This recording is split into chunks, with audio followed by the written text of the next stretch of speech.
फिर्दै फेरि यो भोजन ग्रहण गर्ने ठाउँतिर आइपुग्यो। आजको क्रिसमस कस्तो रह्यो हजुरको? एकदमै रमाइलो।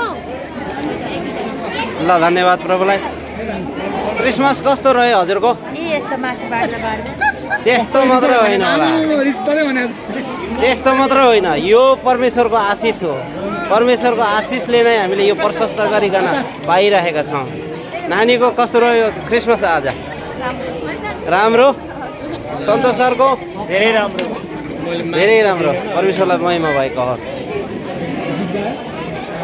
हाम्रो ओम प्रकाश थापा सर हुनुहुन्छ। हजुरको क्रिसमस कस्तो रह्यो? केही बोल्नु? लिँदैछु, एक्सपिरियन्स लिँदैछु भन्नु होइन, अलि पछि भन्नु। प्रभुमा नजिक हुँदैछौँ। ल धन्यवाद। धन्यवाद।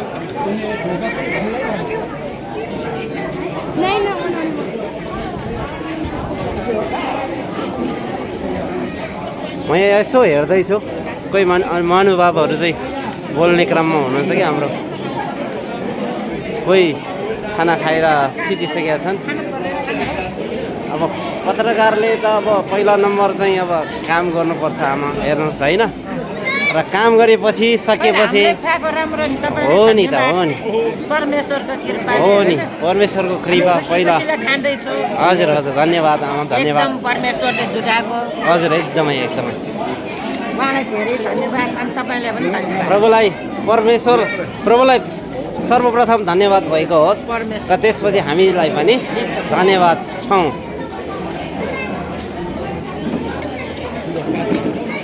ए हजुरको काकी होइन त, मैले अघि नै अलिअलि चिनिसक्यो हो, तर अब स्पष्ट रूपले मात्र नचिनेको। हजुरले भनिहाल्नुभयो, म ठ्याक्कै चिनिहालेँ कि झनै। देवमा हुनुहुन्छ। ए ए ए ल धन्यवाद।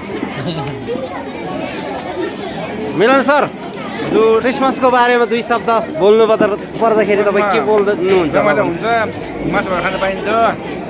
यत्तिकै मात्र चाहिँ होइन है, फेरि पब्लिकमा जान्छ है यता। यो त होइन, हाल्नु मिल्दैन यो त। कहाँ हुन्छ होइन, यो मेरो युट्युब च्यानलमा जान्छ। फेरि राम्रो बोल्नु है, सुसमाचार एक कुरो जाओ। अर्को हाल्नु।